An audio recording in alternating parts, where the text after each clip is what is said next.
Oi, meus amores, bom dia. Hoje, dia 1º de setembro, nós vamos continuar nossa aula de geografia e nós vamos falar sobre, aqui ó, página 9, territórios indígenas e a comunidade remanescente de quilombolas. Gente, nós falamos muito no primeiro período sobre os indígenas, vocês lembram?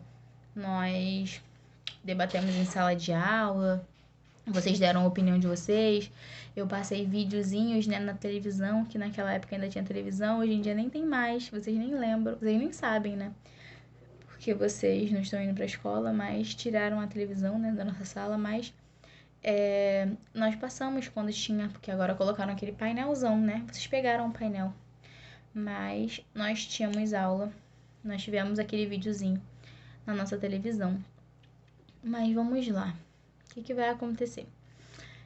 Nós vamos falar hoje, então, né, sobre os indígenas e também sobre os quilombolas. Então, vamos começar. Então, como nós já falamos bem lá no comecinho do primeiro período, espero que alguns lembrem, né, o Brasil, quando ele foi colonizado por quem? Foram colonizados por europeus, né, portugueses, que ficam na Europa, né? Então, quando os europeus vieram para cá, para o Brasil, para colonizar o Brasil, eles tinham em seus navios negros que eram escravizados, iam ser escravizados. E quando eles chegaram aqui no Brasil, achando que tinham descoberto o Brasil, mas, gente, o Brasil já estava descoberto, ó. Os índios já estavam aqui há muito tempo, antes de eles aparecerem.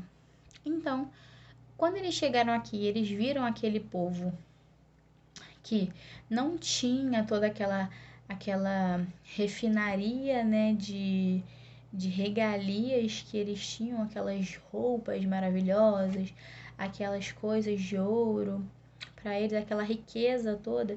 Eram pessoas simples que vestiam as roupas mais simples possível, que caçavam para comer, que adoravam a natureza. Então, o que eles tentaram fazer?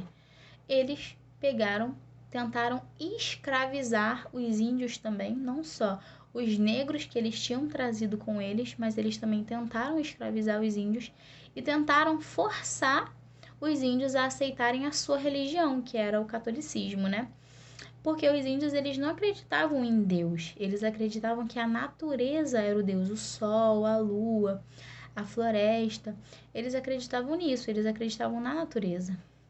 Eles não acreditavam em nenhum Deus específico como os europeus, que eram católicos, né? Então, o que eles fizeram? Tentaram obrigar os índios a aceitarem a religião deles. Naquela época, muitos índios morreram. Por quê? Muitos resistiram, né? Muitos não queriam ser escravizados, muitos não queriam ser escravizados para fazer o que eles queriam. Não. Então, o que acontecia? Eles fugiam ou eles morriam, porque os europeus eram assim. Não quer ser escravizado? Então vai morrer, também não vai viver. Então, os europeus matavam todo mundo que não queria ser escravizado, que resistia, né, à escravidão. E também os índios, eles não tinham aquele sistema imunológico preparado para doenças que vinham de lugares que eles não conheciam. Então, os europeus, quando eles vieram lá, né, da Europa, o que eles fizeram? Eles trouxeram consigo doenças. Doenças, tipo, doenças simples, que para eles eram simples, mas para os índios não eram. Por quê? Os índios não conheciam aquelas doenças ainda, então eles não sabiam como tratar. Então, os europeus trouxeram gripe, trouxeram viroses, trouxeram doenças que são perigosas, principalmente para os índios que não tinham nenhum sistema imunológico, que não estavam preparados para nada, tá bom? Então, muitos morreram dessa forma, tanto mortos pelos europeus, porque eles não queriam aceitar a escravidão, e também mortos por doenças que foram trazidas da Europa para cá e eles não tinham defesa, beleza? Então, isso foi acontecendo. Mas, de alguma forma, né, eles eram obrigados, ou eles eram escravos, ou eles morriam. Por quê? Quando os europeus chegaram para cá, eles tinham consigo as armas, né? As armas de fogo. Coisa que os índios não tinham. Os índios não tinham acesso a armas de fogo. Os índios só tinham acesso a facas e objetos que flecha, lança, objetos que eles mesmos faziam. E os europeus não. Eles usaram as armas de fogo que eles tinham para obrigar os índios a aceitarem a escravidão. E muitos morreram por isso, por não querer aceitar, ou por doenças que foram trazidas da Europa, tá bom? Com o passar do tempo, os europeus eles foram povoando, né? Foram povoando o Brasil e foram formando, né? Seus estados e assim foram crescendo. Aqui no livro ele vai falar assim, ó. Aqui ele vai começar a falar dos negros. O que vai acontecer? Os negros eram a mesma coisa. Eles eram obrigados a vir com os europeus, ou eles morriam. Os europeus iam lá na África, que era onde tinha toda a população negra. Eles obrigavam, colocavam esses negros em navios negreiros, que era chamado, na época era chamado assim de navio negreiros, porque tinham negros dentro, e era um navio, então navio negreiro. Aí eles traziam os negros em um local sujo, não alimentava, tratava os negros igual porcos no chão, assim, ó, jogava comida, era uma coisa horrível, gente.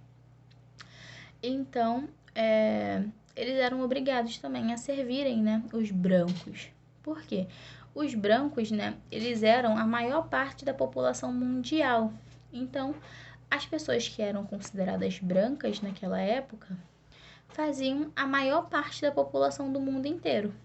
E os negros, por serem minorias e serem diferentes daquela população branca, o que aconteciam? Eles eram taxados como animais, praticamente. Eles não eram humanos para eles.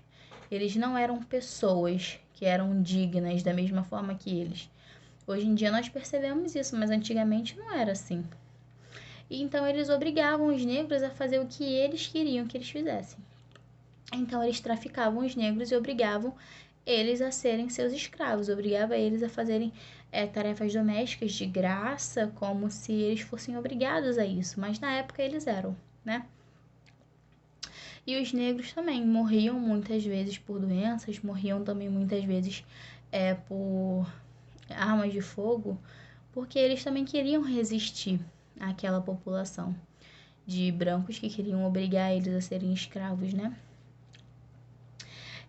Com o passar do tempo, né, os negros foram escravizados e os índios também. Os índios, naquela época, eles tinham... eles ficavam em diversas partes do território brasileiro. Eles eram divididos no Brasil inteiro. Então, todo lugar do Brasil tinha uma tribo indígena. Tá bom? Aqui no livro, ele vai falar aqui, ó. A maior parte... Na página 11... A maior parte da população indígena do Brasil, cerca de 55%, vive na região amazônica legal, que abrange os estados de Amazonas, Acre, Amapá, Pará, Rondônia, Roraima, Tocantins, Mato Grosso e parte oeste do Maranhão. O restante vive em outros lugares do Brasil, em terras indígenas menores. Então, tá falando que a maior parte da população do Brasil vive lá na parte nordeste do país, tá bom? Cadê, ó? Algumas tribos indígenas são espalhadas hoje em dia, só que pelo Brasil inteiro. Só que, por exemplo, lá no Rio de Janeiro tem tribo indígena? Pode ser que sim, mas são tribos pequenininhas. Geralmente eles vivem em locais mais afastados, né? Lá pro finalzão do Brasil. Lá pro nordeste, noroeste do Brasil. Tá bom? Então eles vivem mais pro lado de lá, hoje em dia. Mas naquela época, muitos indígenas e muitos negros fugiam por conta dessa escravidão que eles sofriam. Virando a página, na página 18, ele vai falar sobre os territórios quilombolas. O que eram os territórios quilombolas? O que eram os quilombos, né? Os negros... Gente, tinha hora... acho que isso ia acontecer com todo mundo. Ninguém aguenta ficar sofrendo, ser tratado como se fosse um bicho. Não tinha lugar para dormir, dormia no chão, em qualquer lugar, em uma cela, como se fosse uma prisão, dormia com os cavalos, Era assim que os negros eram tratados. E o que acontecia? Muitos negros, eles tentavam, quando eles trabalhavam em algum lugar perto de floresta, ou em algum lugar que eles viam a oportunidade de fugir, o que eles faziam? Eles fugiam. Eles corriam através das florestas e eles iam embora. Eles tentavam fugir dos seus senhores, né? Que obrigavam eles a serem escravos. Então, eles faziam isso. E o que eram os quilombos? Todo negro que fugia, eles procuravam outros grupos de negros que se juntavam. Então, muitos negros fugiam. E no meio desse caminho, os negros se encontravam na floresta ou em locais bem afastados. E o que eles faziam? Eles se juntavam e formavam o seu próprio grupo. Então, quando eles formavam esse grupo, eles iam se juntando, achando mais pessoas, iam se juntando. E o que foi chamado de quilombolas, que são chamados de quilombos, né? Que eram grupos de negros fugidos da escravidão que os brancos obrigavam eles a fazer. Nós falamos disso também um pouquinho no primeiro bimestre, mas esses eram os quilombolas. Então, os quilombolas eram negros fugidos que se encontravam com outros grupos de negros e que formavam uma comunidade, que era chamada de comunidade quilombola. Beleza? Que ficavam geralmente bem afastados, em locais que não tinham população, principalmente de brancos, né? Porque eles iam ser obrigados a voltarem. E eles viviam em comunidade onde só tinham pessoas negras, porque eram negros que fugiam e se encontravam e formavam aquele grupo. E acabaram formando uma comunidade, porque os grupos quilombolas eram bem grandes, eram muitos negros fugidos e tinha também no país inteiro. Tá bom? Gente, basicamente é isso que vocês precisam entender sobre os povos indígenas, sobre os povos negros, né? Sobre os negros, sobre os indígenas. Era uma época bem sofrida na colonização do Brasil, porque as pessoas eram obrigadas, ninguém tinha o senso que nós temos hoje de que ninguém é obrigado a nada, gente. Se você não quer, você não é obrigado a fazer aquilo. Mas na época, eles não pensavam assim. Quem fosse negro ou índio era obrigado a fazer o que eles queriam. E ainda bem que essa cabeça mudou, né? Hoje em dia ainda nós temos um pouquinho de pessoas, né, ignorantes que têm preconceito com pessoas negras e indígenas, mas graças a Deus isso está se desconstruindo hoje em dia, mas não é nada comparado ao que era antigamente, né? Que eram coisas horríveis. Mas é isso, gente. Ó, quero que vocês façam os exercícios da página 14, 15 e 16. Só isso. É só perguntinha simples que nós falamos aqui. Então, façam o exercício da página 14, 15 e 16. Qualquer dúvida, me chame no WhatsApp. Estou sempre disponível para vocês. Um beijão, até amanhã e tchau, tchau. Amo vocês.